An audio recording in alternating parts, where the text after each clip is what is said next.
잠언 25장 6절부터 11절까지입니다. 왕 앞에서 스스로 높은 채 하지 말며 대인들의 자리에 서지 말라. 이는 사람이 내게 이리로 올라오라고 말하는 것이 내 눈에 보이는 귀인 앞에서 저리로 내려가라고 말하는 것보다 나음이니라. 너는 서둘러 나가서 다투지 말라. 마침내 내가 이웃에게서 욕을 보게 될 때에 내가 어찌할 줄을 알지 못할까 두려우니라. 너는 이웃과 다투거든 변론만 하고 남의 은밀한 일은 누설하지 말라.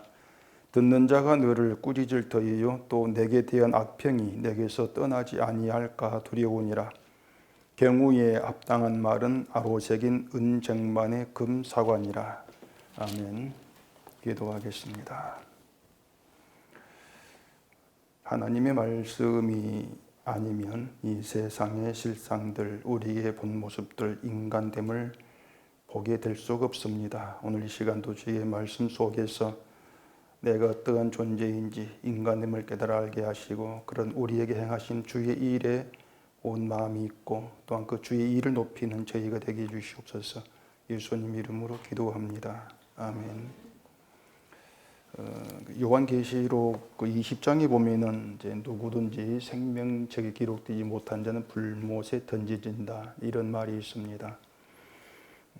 생명책에 기록되지 못한 자가 지옥 간다 뭐 그런 얘기인데 이제 사람은 이제 근본적으로 자기 구원에 관심을 두지 않을 수 없기 때문에 그런 구절을 보게 되어지면은 과연 나는 생명책에 기록된 자일까 이런 생각을 또 하지 않을 수가 없는 겁니다. 그런데 아무리 자기가 생명책에 기록되어 있는지를 확인하려고 해도 확인할 수가 없죠. 생명책이라고 하는 것이 무슨 방명록처럼 세상에 보관되어 있는 것도 아니고 하늘에 있는 것인데 어디에 가서 내가 기록되어 있는가 확인할 수가 없단 말입니다. 그래서 이제 대개 보면은 내가 한다고 하는 그 신앙생활이라고 하는 거 또 그런 것이나 평소에 예수를 믿고 또 생각한 자기 마음가짐들 이런 것을 스스로 돌아보면서 설마 내 이름은 생명책이 있겠지 그렇게 뭔가 아니하는 것이 전부라고 할 수 있을 거예요.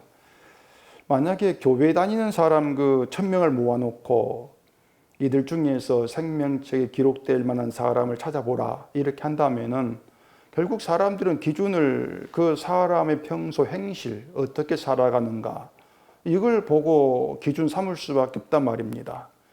그 1000명 안에 이제 예를 들어 테레사 수녀가 있다고 합시다. 그렇다면 가난한 사람을 위해서 일생을 살았다는 그 사람 일을 무시할 수가 없죠. 지울 수가 없는 거예요. 자, 그러면 이렇게 질문해 보십시오.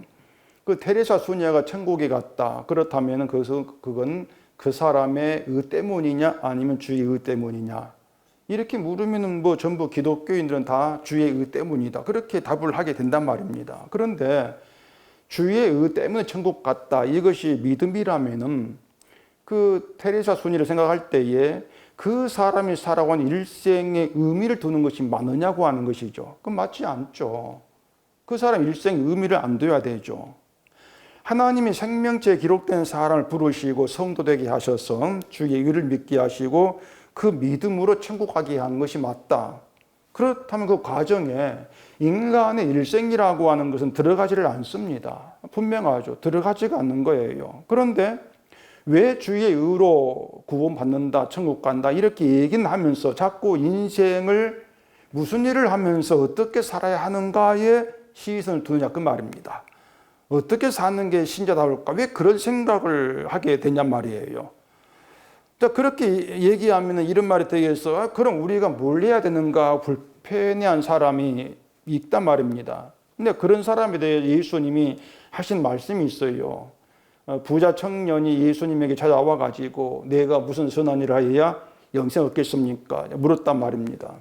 결국 그 물이 뭐냐면은 내가 인생에 무슨 일을 해야 어떻게 살아야만이 천국에 갈 수 있습니까? 그런 의미의 질문이는 것이죠.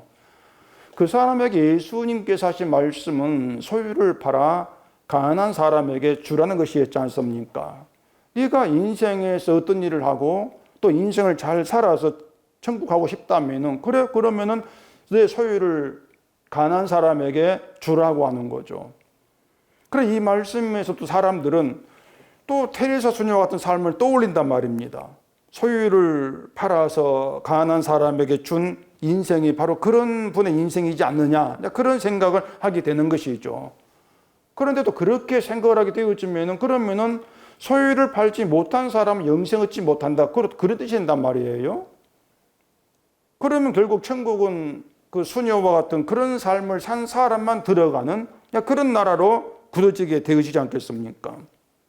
그 소유를 팔아라고 하는 그 말씀의 의미를 다른 의미로 생각해 볼 필요가 있는데, 그 소유라고 하는 걸 꼭 가진 재산으로만 생각할 문제가 아니에요. 그 소유라고 하는 것은 내 것으로 여기는 모든 것으로 생각해 보자, 그 말입니다. 내 것으로 여기는 모든 것. 믿는 자가 행해야 될 행함이라고 하는 것도 사람들은 자기 것을 생각을 해요. 내 행함. 그것도 그 인간의 소유란 말이에요. 부자 청년이 무슨 선한 일을 하여야, 이 말에도 결국 나에게 어떤 선을 행위가 있어야 됩니까? 그런 뜻이 된단 말이에요. 결국 그 선을 행위라고 하는 것을 자기 소유로 이렇게 생각을 하게 되는 것이죠.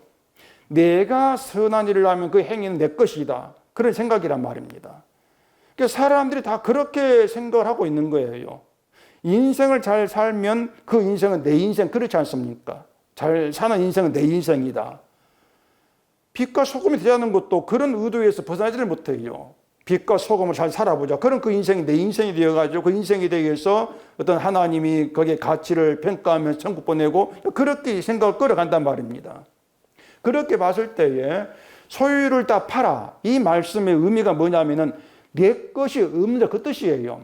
네 것이 없는 자, 돈 없는 자가 되라, 이런 것이 아니고 네 것이 없는 자, 너의 소유가 없는 자로 나를 따라라, 그렇게 생각의 문제라, 그 말입니다. 너의 선한 행위도, 계명을 지켰다고 한 너의 믿음도, 너의 의도, 그 내 것은 아무것도 없는 자로 나를 따르라, 그런 의미가 되어지는 것이죠. 따라서 누가 주를 따르는 자입니까? 이렇게 묻는다면은 그 사람은 자기 것이 없는 자다, 그렇게 답할 수가 있어요. 자기의 소유가 없는 자다. 그 예수님이 누구든지 나를 따라오려고 자기 십자가를 지고 자기를 부인하고 자기 십자가를 지고 따를 것이라, 이렇게 말씀했었는데, 그 자기를 부인하고 여기에도 자기 것이 없는 자, 그 뜻이란 말이에요. 내 것이 없는 자. 결국 그 내가 자랑을 해서 나를 높여줄 내 것이 없는, 그게 자기 부인이 된단 말입니다. 근데 그렇게 자기를 부인하는 것으로 끝나는 것이 아니고 자기 십자가를 지라고 하지 않습니까? 거기에 자기 십자가를 진다고 하는 것은 뭐 나를 힘들게 하는 어떤 대상, 가령 교회 못 가게 하는 시댁 식구가 뭐 십자가다, 그런 게 아니거든요. 그 예수님이 지신 십자가 생각해 보세요. 예수님이 십자가를 지신 것에 그 세상이 어떻게 반응했습니까? 그 예수님이 그 십자가 지는 죽음의 길을 가는 것을 무시하고 조롱했단 말입니다. 십자가의 길을 가는, 십자가를 지는 것을 아무것도 아닌 것으로, 그냥 지 죄로 진 것으로 이렇게 여겼던 거예요. 그게 자기 십자가를 지는 것이란 말입니다. 그러니까 십자가를 진다고 하는 것은 결국은 내 선한 행실에 마음 두지 않는다는 거예요. 또 그 십자가는 부자 청년처럼 선한 행실을 해서 뭔가 내게 자랑이 있는 그런 게 없단 말이에요. 결국은 십자가를 진다고 하는 것은 자기 것을 가지고, 내 믿음을 가지고 천국 가겠다고 하는 그런 사람들에게는 그게 무슨 믿음이냐, 십자가 있는 게 무슨 믿음이냐, 무시와 조롱을 받을 수밖에 없어요. 거기에 무슨 십자가, 이런 식으로. 결국은 그런 십자가, 무시받고 조롱을 받는 십자가가 예수님을 따르는 자들에게 지워진 십자가라고 하는 것이에요. 그래서 결론으로 말씀을 드릴 것 같으면은, 인간은 누구나 자기의 것이 있기를 원하고 자기 것을 만들기 위해 애쓴다, 그 말입니다. 믿음을 가지고 내 걸 만들려고 애를 쓰고 있는 거예요. 무슨 선한 일을 해야 됩니까? 어떻게 살아야 됩니까? 이런 생각들, 그런 질문들을 많이 하는데, 그런 생각들이 결국은 주님께 내가 내놓을 수 있는 선한 내 것이 있어야 되지 않겠어? 그 생각이란 말입니다. 자꾸 내 것을 만드는 것에 시선을 두고 있는 것이에요. 그게 이제 사탄의 사고 방식이 되어지는 거죠. 그 지난 수요일에 말씀드린 은혜에서 찌꺼기를 제하라는 그 말씀의 찌꺼기, 그 찌꺼기가 하나님께 복을 받고 내가 천국 가려면, 하나님께 인정받는 신자가 되려면 그에 합당한 내 것이 있어야 되지 않겠습니까? 그 사고방식이란 말입니다. 그게 그 찌꺼기가. 그 5절에서도 그 왕 앞에서 악한 자를 제하라 그 말도 자기 것이 있는 자로 왕 앞에 나아가는 자, 그게 악하다 그 말이에요. 내 것이 있는 자로 나가는 걸 악하다 이렇게 보고 있는 게 성경이란 말입니다. 그리고 이제 6절 봐보십시다. 왕 앞에서 스스로 높은 채 하지 말며 대인들의 자리에 서지 말라. 이는 사람이 내게 이리로 올라오라고 말하는 것이 내 눈에 보이는 귀인 앞에서 저리로 내려가라고 말하는 것보다 나음이니라. 자, 이 내용을 우리가 이제 상식적으로 생각해 보십시다. 왕 앞에 섰는데 그 왕 앞에서 스스로 자기를 높은 채 하는 사람이 있겠습니까? 그럴 사람이? 왕 앞에 나가게 되면은 무릎 꿇고 엎드려서 고개도 들질 못하는 거. 이게 우리가 알고 있는 왕 앞에 섰을 때 상식적인 태도란 말입니다. 왕의 신하도 왕 앞에서 높은 채 있다가는 목숨을 부지하기 힘들 판인데 신하가 아니라 일반 백성이라면 감히 왕 앞에 서서 높은 채 할 생각은 하지도 못하고 할 수도 없는 거예요. 왕을 왕으로 안다면 그럴 수가 없는 얘기죠. 그런데도 왕 앞에서 스스로 높은 채 하는 사람이 있다면 그것은 왕을 왕으로 알지 아니한다. 그런 뜻이 되기도 하겠죠. 덧붙여 말한다면 자기에 대해서도 알지를 못한다. 이런 게 있단 말입니다. 먼저 이제 왕 앞에서 이 말을 좀 이해를 하셔야 되는데 이 사람은 아무나 자기 마음대로 왕 앞에 갈 수가 있는 것이 아니거든요. 누구나 내가 왕 앞에 갈래 해서 나갈 수 있는 것이 아니란 말입니다. 궁궐에 가가지고 임금이 나 좀 봅시다. 뭐 그래 소리치면 옥에 갇히거나 매맞거나 쫓겨나는 게 전부지 않겠습니까? 왕이 행차하는 길을 막아서도 무마하고 죽을 판이란 말이에요. 그런 점에 본다면은 왕 앞에서 이 말은 왕으로부터 부름 받았을 때만 가능한 말이에요. 왕이 오라, 나에게 오라 불렀을 때만 가능한 게 왕 앞에 서는 그런 모습이란 말입니다. 그러니까 누구도 왕이 부르지 않고는 왕 앞에 설 수가 없는 거예요. 그러면은 왕 앞에서 높은 채 한다? 그게 이제 어떤 경우인가 생각해 보자 그 말입니다. 어떤 경우가 높은 채 하는 것인가? 자, 보통 사람은 왕에게 부름 받을 수가 없는데 우리가 부름 받다 했을 때 그 부름 받은 자로 어떨 때 스스로 높은 채 행하는 게 되느냐? 어떻게 하는 것이? 그 높은 채 한다는 게 뭐냐면 이거예요. 나에게 그 가치를 두는 겁니다. 나에게. 부름 받은 나에게. 자기를 가치 있는 자로 간주를 하는 거예요. 이게 뭔가 하면은 자, 왕이 나를 불렀어. 나를 불렀는데 내가 나를 그냥 불렀겠냐? 내가 다른 사람과 좀 다르고 너 이번에 가도 의롭고 그러니까 왕이 나를 불리지 않겠느냐? 그게 높은 자 하는 거라 그 말입니다. 다르니까 부름받은 것이야. 만약에 왕이 이제 사람들을 불러놓고 이제 백성들 가운데에서 누가 선한 일을 더 많이 했는지, 누가 의인인지, 누가 왕에게 더 충성한지 이걸 따져가지고 사람 됨됨이를 따져가지고 뭔가 좀 나은 사람을 골라가지고 불렀다면은 부름받은 사람은 그때 자기 가치 두는 것이 마땅하죠. 그것이 무방하죠. 왕이 나를 부른 것이 나에게 내가 가치 있으니까 내가 특별하게 불렀으니까 왕이 그 사람의 인간됨을 인정을 하고 그 가치를 높이 사서 부른 것이기 때문에 나 부름 받았어. 나 너희와 달라. 그럴 자격이 있다 그 말입니다. 그런데 모든 사람이 왕 앞에 아예 설 자격이 없는데 그 자격 없는 그들 가운데에서 왕이 선택해서 부른 것이라면 내가 특별해서 내가 너희와 달라서 그렇게 자기의 가치를 두면 안 되죠. 그게 스스로 높은 자가 된다 그 말입니다. 그 예수님이 여기에 대한 비슷한 비유를 말씀하셨습니다. 누가복음 14장 가보십시다. 누가복음 14장 7절. 청함을 받은 사람들이 높은 자리 택함을 보시고 그들에게 비유로 말씀하여 이르시되 내가 누구에게나 혼인잔치에 청함을 받았을 때에 높은 자리에 앉지 말라. 그렇지 않으면 너보다 더 높은 사람이 청함을 받은 경우에 너와 그를 청한 자가 와서 너더러 이 사람에게 자리를 내주라 하리니 그때에 네가 부끄러워 끝자리로 가게 되리라. 청함을 받았을 때에 차라리 가서 끝자리에 앉으라. 그러면 너를 청한 자가 와서 너더러 벗으여 올라 앉으라 하리니 그때에야 함께 앉은 모든 사람 앞에서 영광이 있으리라. 무릇 자기를 높이는 자는 낮아지고 자기를 낮추는 자는 높아지리라. 자, 이 비유도 보면은 청함을 받은 사람으로 시작을 합니다. 청함을 받은 사람이 있단 말이에요. 혼인잔치에 청함받은 바리새인인데 바리새인이 자, 여기에 앉으라고 말하지도 않는데 스스로 높은 자리에 앉았다. 그 얘기지 않습니까? 이런 얘기를 대하면서 대개의 사람들은 그래요. 나는 그런 사람이 아니다. 그게 자기에 대한 생각이란 말입니다. 나는 그렇게 하지 않는다. 청함 받았는데 스스로 높은 자리에 앉는 것은 이건 뭐 자기 분수도 모르는 것이고 물색 없이 높은 자리에 앉는 그런 사람인데 나는 그렇게 행하지 아니해. 그렇게 자기를 보는 것이죠.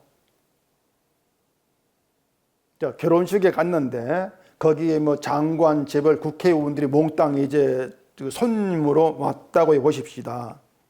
그 사람들이 누구인가를 내가 안다면은 그들이 앉아있는 테이블에 가서 앉을 사람 누가 있겠습니까?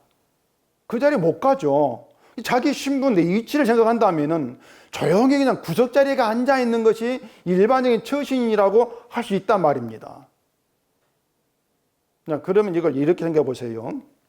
장관, 재벌, 국회의원, 정치인들이 있는 자리에 가지 못하고 구석에 있는 자리에 가서 앉는다면 그것이 자기를 본래 낮은 자로 본다는 것입니까? 아니면 그들 신분에 물린한 것입니까? 어느 쪽이에요? 그들 신분에 밀린한 거예요. 내가 자기를 낮은 자로 보기 때문에 그렇게 그 구석자리에 찾아가는 게 아니고 그들 신분에 밀린한 것일 뿐이란 말입니다. 사람은 근본적으로 이 세상에서 낮은 자리에 있고 싶지 하지를 않아요. 남보다 더 높은 자리를 생각하는 것이 사람의 기본 속성이고 욕망이란 말입니다. 다만 현실이 따라주지 아니해서 현실이 나를 돈 많은 부자나 성공한 그런 자로 만들어지지를 못해서 나보다 높은 사람이 밀려나는 것 뿐이죠. 그냥 억지로 밀려나는 것밖에 없어요. 그렇기 때문에 우리가 나는 바리새인 그들처럼 안 해 그렇게 말할 문제가 아니라는 얘기입니다. 우리의 속마음에 나를 낮은 자리에 합당한 자로 보는 것이 없기 때문에 혼인잔치에 청함을 받았다고 하는 것도 왕 앞에 선 것처럼 그 혼인잔치에 내가 가고 싶다 해서 가게 된 자리가 아니에요. 그 세상이 누군가를 청할 때, 손님을 청할 때 뭘 염두에 두는가 하면은 그 내 잔치를 빛내주고 자랑이 될 만한 사람을 이제 그 머리에 떠올리는 경우가 많지 않습니까? 가령 내 아들 결혼식을 하는데 임영웅이 송가인이가 와가지고 축가를 해준다. 모든 사람이 막 폰 들고 카메라 찍고 막 난리가 아닐 거예요. 그럼 그것만으로 야, 이 임영웅이가 송가인 우리 아들 결혼식에 와 축가를 했어. 그게 자랑이 되고 영광이 된단 말이에요. 그 자랑할 만하지 않습니까? 그러면 사람들 관심도 그래요. 아니 신랑 신부가 누군데? 신랑 신부의 부모가 누군데 저 유명 가수 와가 축가를 해주나? 그래 또 생각할 거 아니겠습니까? 그런데 왕 앞에 부름받아가지고 왕 앞에 선다고 합시다. 왕 앞에 섰어요. 그럼 우리가 어떤 사람 정도가 되어야만이 왕을 자랑스럽게 하고 영광이 되게 하겠습니까? 어떤 사람 정도가 되어야만이. 누가 온다고 해도 안 돼요. 이미 왕은 최고의 자리에 앉은 존재란 말입니다. 근데 누가 왕 앞에 서다 해가지고 왕을 뭘 해가지고 왕을 자랑스럽게 만들겠어요? 어떤 사람 안 되는 거죠. 혼인잔치에 청함 받았다고 하는 것은 당신이 오면은, 당신이 우리 잔치에 오면은 우리 잔치가 자랑스럽고 영광이 되겠습니다. 취지가 아닙니다. 제발 좀 와주세요. 우리 잔치를 위해서. 그 취지가 아닌 거예요. 그냥 와서 참여의 즐기란 그겁니다. 즐기라. 잔치와 즐기는 것이에요.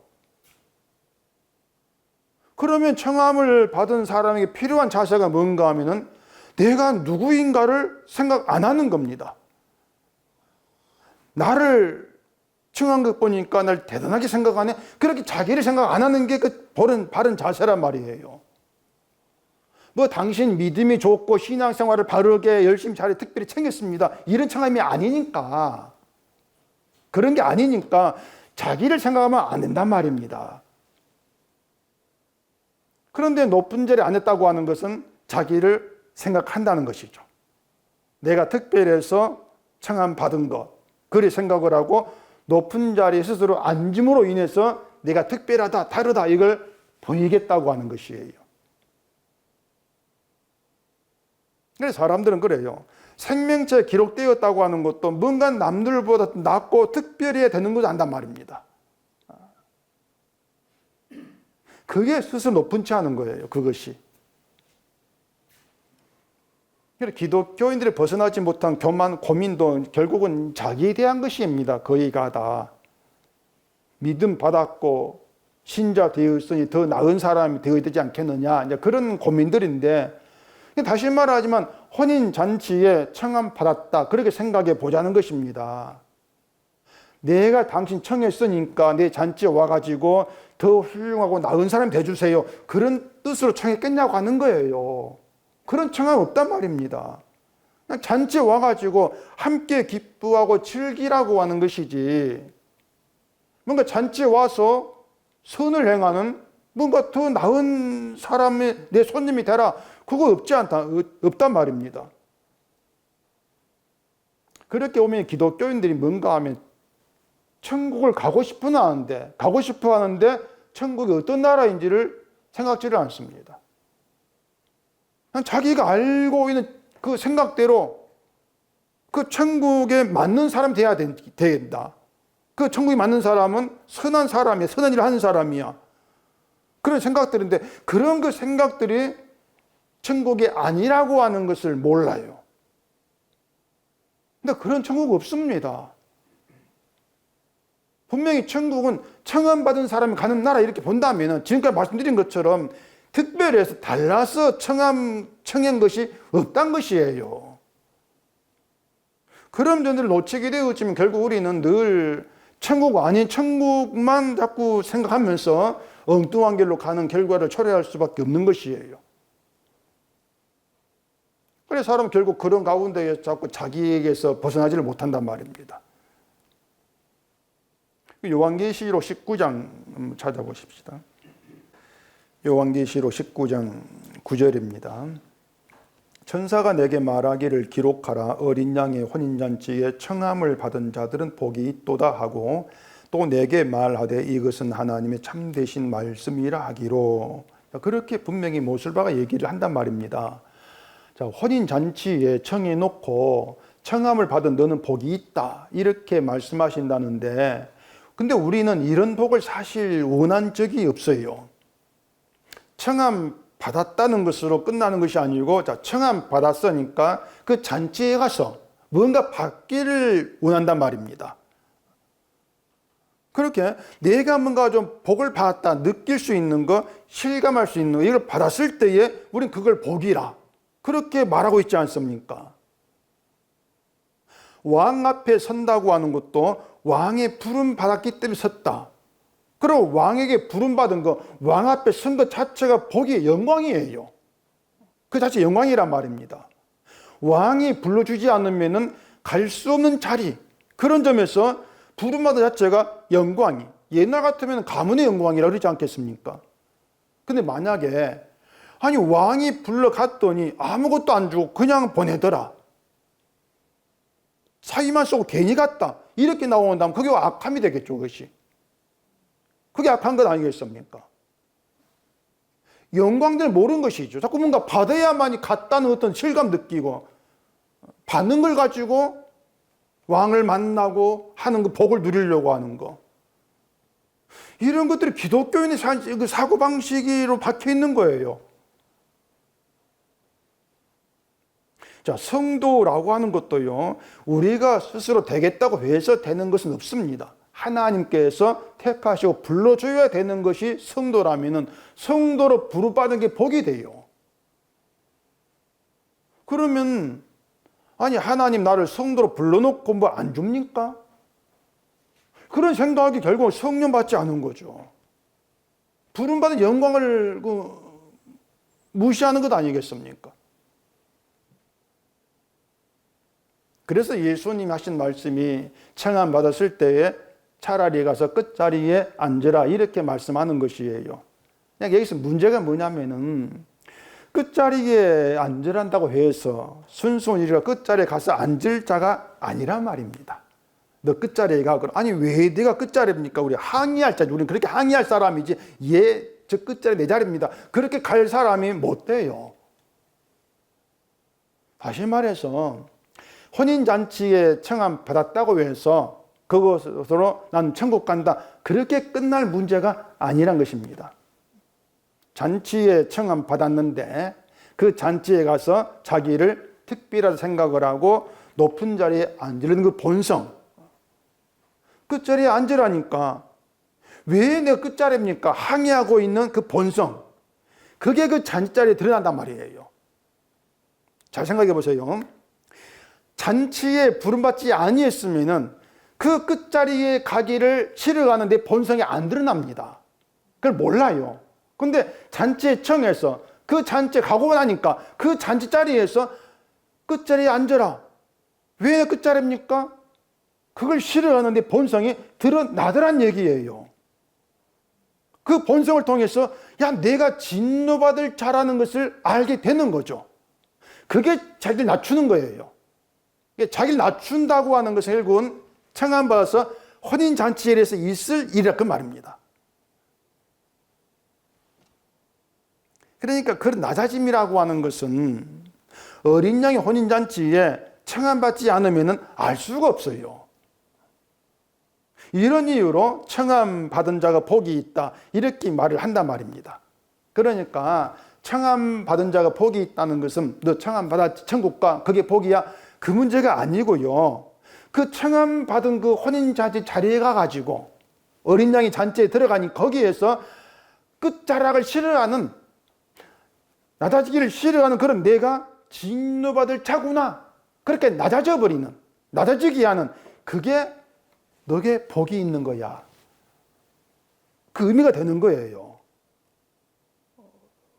이해하시겠습니까?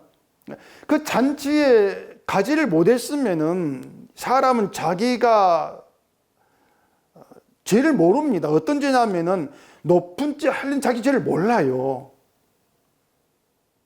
근데 부름받고 나니까 그 자리에서 높은 죄 하는 게 나였구나 하는 것을 그게 드러나게 되어지는 것이에요. 그렇게 드러나지는 그게 너의 복이다 그 말입니다. 그걸 알게 되어지는 것이. 우리는 그 내 소유가 되는 것을 복으로 생각을 하는데 그 내 소유가 되었으면 하는 것들이 다 쓸모없고 헛된 것임을 성경이 말해주고 있단 말입니다.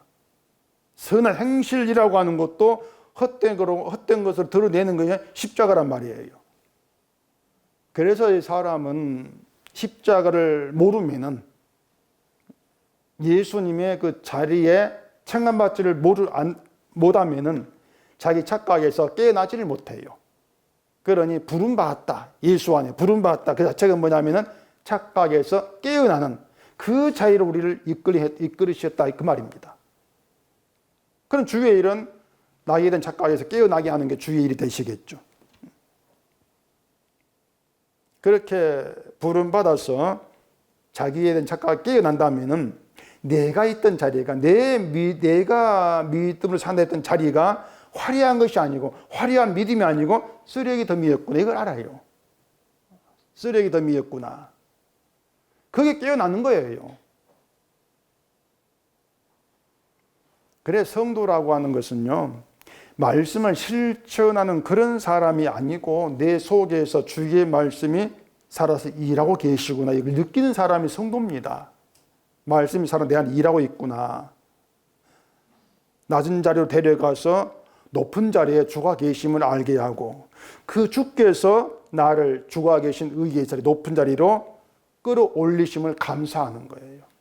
신자의 높아짐이라고 하는 것은 그 높은 데 계신 주님께 끌어올렸을 때, 주 안에 부름받았을 때 신자의 높음이 된단 말입니다. 주 안에서. 결국은 그 주로 인해 감사하게 되는 것이 신자는요. 성도 높음이라고 하는 것은 그거예요. 주 안에서 일이지. 주 안에서. 주님과 관계없이 내가 하는 일 높임 받겠다는 것은 그런 건 없습니다. 그래서 신자의 역할은 그겁니다. 주가 하신 일, 주로 인해서 내가 누리게 높은 자리, 그 혜택으로 감사하는 게 신자의 역할이라고 하는 것이에요. 11절에 보십시다. 경우에 합당한 말은 아로새긴 은쟁반의 금사관이라. 여기 이제 경우라고 하는 말의 의미가 뭔가 하면은 왕 앞에 서게 되는 것, 혼인잔치에 청함받은 그런 경우, 이제 그런 뜻이 되는 것이에요. 그러니까 왕 앞에 나올 수 없는 자가 왕 앞에 서게 된 경우, 그런 경우에 합당한 말은 뭐냐, 그 뜻이란 말입니다. 왕을 만나다니 내가 대단하네요. 이건 경우에 합당한 말이 아니겠죠. 그렇죠? 나 같은 자를 불러주신 은혜, 조선시대 말로 성은이 만극하옵니다. 그거. 이 임금의 은혜가 너무 커서 갚을 길이 없습니다. 사실 그게 합당한 말이에요. 그게 경우에 딱만 합당한 말이란 말입니다. 그런데 왕 앞에 섰는데, 아니 어떻게 살아야 되겠습니까? 더 나아져야 되겠다고 하는, 그건 나에게 시선을 두는 것이기 때문에 부름받은 성도의 경우에 합당한 말이 아닌 거예요. 진노의 자리에서 영광의 높은 자리로 있게 하신 주의 은혜가 너무너무 큽니다. 그렇게 경우에 합당한 말을 은쟁반의 금사과 이렇게 표현하고 있다, 그 말입니다. 그리고 경우에 합당한 말은 자기의 낮아짐을 안 돼서 나오는 그런 말이 되어지겠죠. 자, 그럼 11절 앞에 이제 8절 가보십시다. 너는 서둘러 나가서 다투지 말라. 마침내 네가 이웃에게서 욕을 보게 될 때에 네가 어찌할 줄을 알지 못할까 두려우니라. 자, 이 중간에 이웃과의 얘기가 끼어들어 있지 않습니까?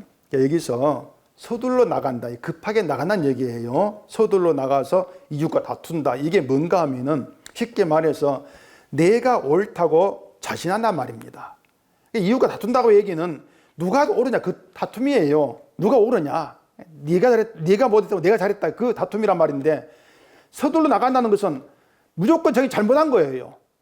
나는 잘한 것밖에 없어요. 그러니 자기를 돌아볼 생각도 않고 그냥 서둘러 나가 다툰다, 그 얘기입니다. 그러면은 그 싸움, 그 다툼은 나는 잘못했을 수 있다는 생각 없는 거죠. 그 생각은 없이 오로지 난 옳고 네가 잘못했어, 그 싸움이란 말입니다.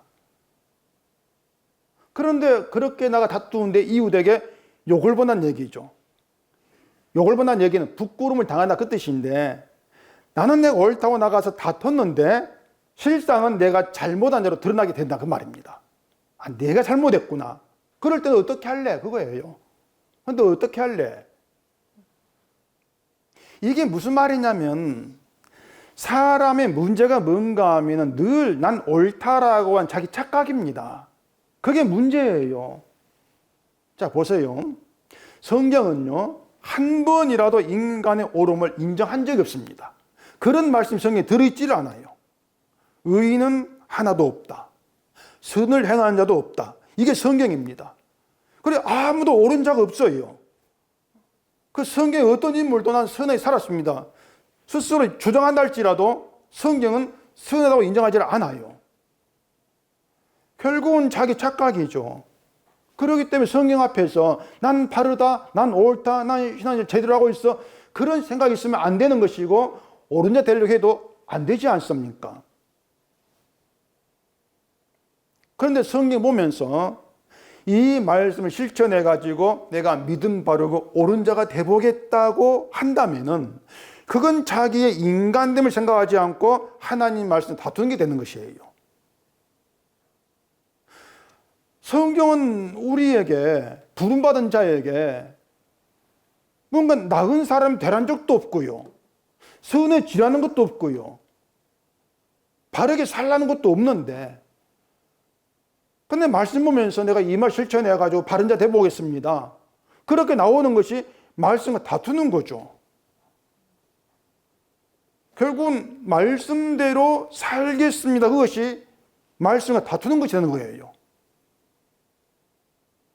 이런 부끄러움, 그게 부끄러움인데, 이런 부끄러움이 드러날 때에 사실 우리가 어떻게 할 수 있는 게 없습니다.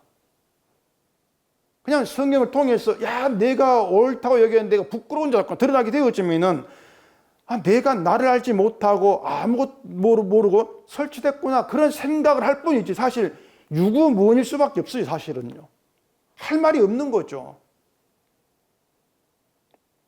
그래서 어떻게 보면은요, 아무 말도 못하게 되는 거, 할 말이 없는 자 되는 것이 경우에 합당한 말이 되는지도 모르겠어요. 아무 할 말이 없는 거죠, 나에 대해서는. 그게 경우에 합당한 말이란 말입니다. 자, 또 9절 봐보십시다. 너는 이웃과 다투거든 변론만 하고 남의 은밀한 일은 누설하지 말라. 듣는 자가 너를 꾸짖을 터이요 또 내게 대한 악평이 내게서 떠나지 아니할까 두려우니라. 이런 말씀 보면은 은밀한 일을 누설하지 말라 그래서 나는 남의 은밀한 누설하지 하면 안 되겠구나, 그렇게 이제 또 나가는 것은 늘 그런 말씀드린 것처럼 인간됨을 너무 모르는 겁니다. 자기를 생각하지 않는 것인데, 자, 우리가 이웃과 다투게 되었지만 이미 감정이 상한 관계가 되겠죠. 감정이 상했어요. 그때부터 이웃은 나에게 이제 불편한 존재가 되면서 내가 저 사람의 은밀한 비밀을 알고 있으면 그걸 드러내서 보복을 하게 됩니다. 요즘에 이제 정치인 공천도 하고 얼마 있으면 또 국회의원 선거도 하고 하는데, 아마 국회의원 또 유세하게 되면은 서로 이제 상대방의 그 잘못된 그 은밀한이 드러나면 옳다고 하면서 막 드러낼 거예요. 나를 위해서. 그렇지 않겠습니까? 이게 인과관계란 말입니다. 아무리 친하게 지내다가도 다투고 불편해지면은 뭔가 보복심, 내가 저 사람을 어쨌든지 깎아내려야 되겠다는 생각에서 은밀한 일을 드러내게 되어지는 거예요. 이걸 바꿔 생각하면은 우리가 그런 인간이라고 하는 거예요. 이웃과 다툴 때 감정이 상하고 미움이 생겼는데, 그럴 때도 이웃의 감정이 생겼는데도 남의 은밀한 일을 내가 누설하지 않음으로 그를 보호해 주려는 그런 신뢰관계, 그런 신뢰성을 네가 지킬 수가 있냐, 그 말입니다. 안 지키죠. 우리는 못 지키죠. 결국 뭔가 우리는 인간이라고 하는 것은요, 인간과의 신뢰도 지키지를 못해요. 서로 믿지도 아니에요. 그러니 가족끼리 원수가 되기도 하죠. 신뢰를 못 지키니까. 그런 인간인데, 인간끼리의 신뢰도 못 지키는 우리가 말씀을 지켜가지고 하나님 관계를 지킨다고 가능하냐, 그 말입니다. 그러니까 안 된다는 얘기예요. 자, 이스라엘 백성이 광야에서 먹을 것 마실 것 때문에 하나님과 다툽니다. 조상 대대로 평생을 믿었던 하나님인데 먹을 것 마실 것, 그것 때문에 신뢰가 사라지는 것이죠. 왜 이렇게 합니까? 불평이 나온다, 다툼이 된단 말입니다. 그런 인간됨으로서, 그런 인간의 어떤 마음을 가지고 하나님과 관계를 스스로 지켜낸다, 그럴 인간은 아무도 없습니다. 지켜내지를 못해요. 끝까지 사랑하시는 언약을 성취하고야 마시는 하나님의 그 사랑, 하나님의 인내심이 환기를 지키고 있는 것이지 우리가 하는 환기를 지키려고 있는 건 아니란 말이에요. 그런 것들을 이익과 관계에서 드러내고 있는 것이죠. 이런 내용들이 뭔가 하면 네가 뭘 해가지고 믿음을 지키겠다고 이게 참 허망한 얘기라는 것을 드러내고 있단 말입니다. 인간됨을 모르고 있는 것이죠. 내가 어떤 존재인가 하는 것을. 이웃과 다툼이 있을 때에 이제 하나님 제가 이웃을 살아가지 못했습니다. 용서해 주십시오. 회개는 할 수가 있겠죠. 근데 그 회개도 뭐냐면은 회개를 해서 내가 바른 인간 되겠다는 신보란 말입니다. 회개 안 하면 찝찝하니까 회개를 해서 나의 잘못을 뭔가 해소하려는 것도 있고 회개를 해서 내가 이런 믿음이 있어 그런 이제 신보가 되기도 하는 것이죠. 제가 이런 말씀을 드리고 있는 것은 우리가 그만큼 내 위주로 살아간다는 걸 알자는 겁니다. 회개하니까 신자 아닌가 그게 아니고 왜 회개하려고 하는지 회개를 했다는 것을 내가 뭘 노리고 있는지 좀 그걸 생각해 보자고 하는 것이에요. 우리가 나에 대해서 그렇게까지 생각을 해야 되는 것은 이 사탄의 유혹이라는 것, 죄의 권세라고 하는 것이 그만큼 강하고 교묘하기 때문에 그렇습니다. 도무지 말씀이 아니면 뭐가 사탄의 유혹인지를 우리가 알아챌 수가 없어요. 그래 오늘 성경은 그런 거잖아요. 이웃과 다투고 감정이 상하고 그래서 남의 은밀한 일까지 밝혀내면서 그렇게 그를 곤란 처하고 싶어하는 그런 너의 심보로 하나님 믿는다고 말씀대로 살겠다고 뭐 바른 일 되겠다고 웃기지 말라는 거예요.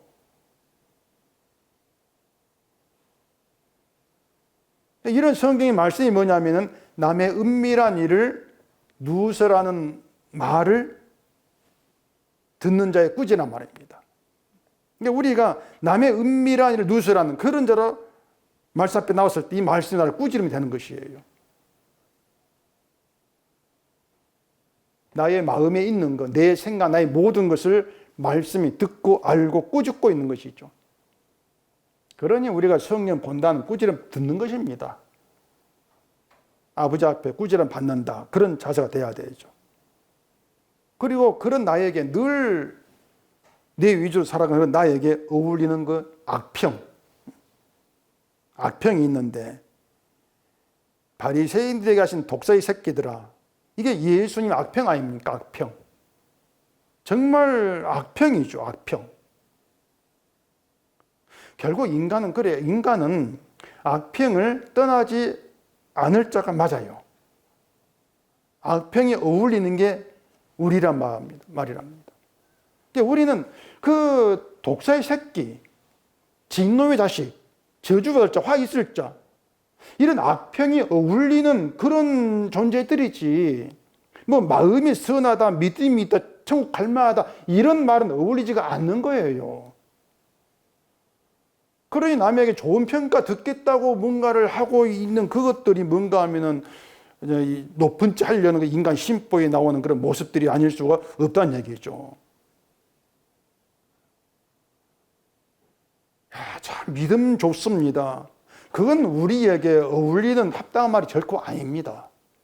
될 수가 없는 거예요.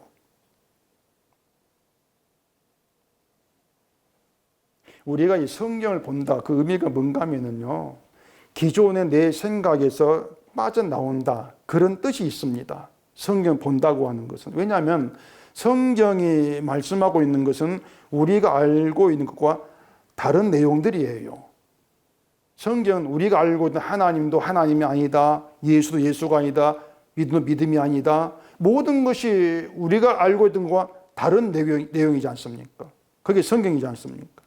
그래서 기존 내 생각에서 빠져나오는 것이 성경을 보는 것이고 그게 성경은 이유고 방향이 돼야 돼요. 그런 점에서 뭐 우리가 믿음 좋은 사람이 되자 하나님 기쁘게 하자 이런 생각이 과연 기존의 우리에게는 생각인지 아니면 성경이 말씀한 새로운 생각인지를 생각해 보자는 얘기입니다. 바른 사람 되자고 하는 기존 생각이죠. 기존 생각. 그 성경이 얘기해 준 내용이 아닌 거지 않습니까? 근데 교회를 찾는 모든 사람에게는 기존 생각이 있어요. 우리에게도. 기존에 알고 있던 게 있단 말입니다. 그런데 자꾸 성경을 펼쳐놓고 믿음으로 바르게 살아야지 그런 생각한다면은 그게 로세아나 뒤를 돌아보는 것과 다르지가 않은 거죠. 늘 뒤를 돌아보는 거예요. 로세아나가 빠져나온 그 자리는 자비가 더해진 새로운 세계라겠습니다. 자비가 더해져서 빠져나온 것이에요. 기존 세계에서 자비가 더해진 그런 세계로 빠져나왔는데 자비를 생각하는 것이 아니고 기존의 삶에 미련을 둔다는 얘기죠. 어떻게 살아야 성도 되길까? 그렇게 미련 두는 것이 자비를 생각하지 않게 되는 것이에요. 그런 내용들을 우리가 하나하나 파헤쳐 생각해 보면은 정말 하나님께 부름받은 자리에서 나타내야 될 성도의 모습의 자세가 무엇인지가 분명히 드러나게 되어진다는 얘기입니다. 왕의 은혜, 그걸 놓치면 안 된다는 얘기예요. 왕 앞에 섰다, 그 자체가 왕의 자비, 성은이 만극한 왕의 은혜를 누리고 있는 것이란 말입니다. 그 점을 우리가 늘 돌아보자는 얘기예요. 돌아본다면은. 그래서 성도의 충성이라고 하는 것은요, 성은이 만극하옵니다. 그 감사한 그 마음으로 사는 게 왕의 부르심에 충성하는 겁니다. 사실은요. 그것이. 우리가 하는 일이 충성이 아니에요. 근데 사람들은 이것을 아무것도 아닌 것으로 생각을 하죠. 감사하고 산다는 걸 그게 뭐 믿음이라 할 수 있느냐. 그걸 자꾸 쉽다고 생각을 하고 있단 말입니다. 쉽다고. 그래서 그것만 가지고 안다 하면서 하고 뒤를 돌아보죠. 우리가 주님만으로 만족한다고 했을 때 그 주님만으로 만족한다고 하는 것은 주가 하신 그 일만이 내게 만족이 됩니다. 그 뜻이거든요. 그런데 주가 하신 일만이 내게 만족이 된다. 그게 우리 힘으로 되는 문제가 아니에요. 그것이. 인간은요, 뒤를 돌아보지 않을 수가 없습니다. 뒤를 돌아보게 돼 있습니다. 내가 알고 있던 기존 생각에 항상 미련이 가게 돼 있어요. 그게 자꾸 살아있기 때문에 고민하는 거죠. 그냥 내가 감사하는 거 될까? 고민하는 것이네요. 아무것도 한 게 없으면 안 될까? 조바심이 늘 있게 되어진단 말입니다. 그렇게 살고 있으면서 바로 그런 모습들이 도무지 나를 신뢰할 수 없는 자임을 드러내고 있는 것인데 그 생각을 안 하고 있는 것이에요. 우리가 그런 인간일 뿐이라고 하는 것을 이웃과의 관계에서도 늘 드러나고 있는데도 나를 보지를 않죠. 그러니 우리는 악평을 들어도 할 말이 없습니다. 악평을 듣는 게 옳아요. 그게 우리 어울리는 말이에요. 나는 악평이 듣는 게 맞아. 그렇게 나를 인정하는 것이 우리 힘으로 안 된단 말입니다. 그것이. 주의 피로 인해서 우리가 하나님 앞에 의롭다함을 받은 성도로 서게 되는데 그 은혜에 만족하고 감사하게 하는 경우에 합당한 말이 나에게 있다. 그렇다면 그 의미가 뭐냐면은 나를 낮은 자리로 가게 하시는 주의 일이 있다. 그 뜻이 되는 것이에요. 내가 내 생각으로 합당한 말 하는 것이 아니고 나를 낮은 자리에 가게 해서 그 낮은 자리에서 합당한 말이 나오게 하신 주의 일이 있기 때문에 그런 것이야. 그렇게 볼 문제란 말입니다. 그래서 아무것도 할 수 없는 낮은 자리에서 늘 주의 일하심을 느끼고 발견하고 깨닫고 생각하는 바로 그들이 성도입니다. 낮은 자리에서.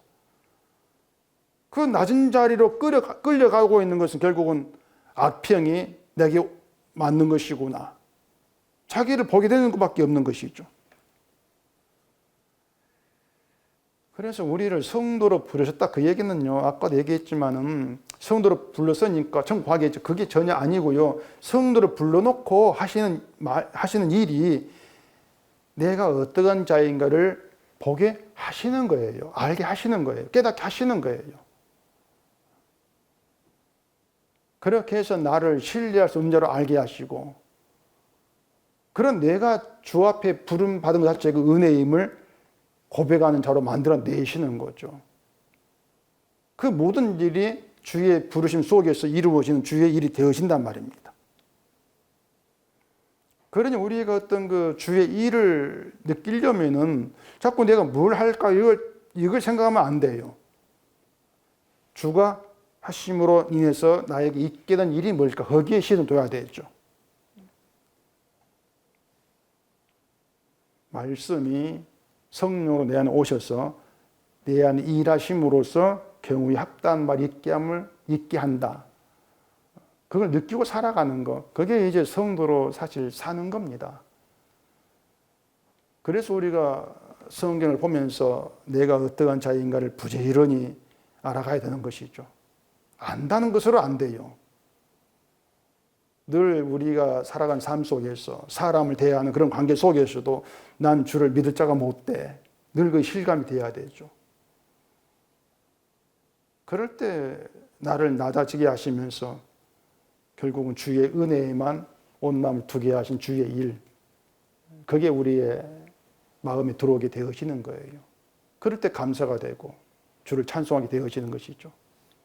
이러한 성도됨에 우리의 마음이 가고 나를 불러주신 그 의미를 깨닫고 그 성도됨 안에서 늘 감사함이 있는 우리가 되기를 바랍니다.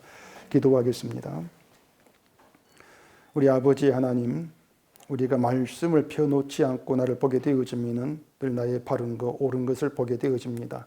이 모든 것들이 말씀을 통해서 드러나게 하시옵시고 우리는 참 악평에 어울리는 그러한 자임을 아는 가운데에서 주의 일을 깨닫고 감사하는 그런 성도 되게 해주시옵소서. 예수님 이름으로 기도합니다. 아멘.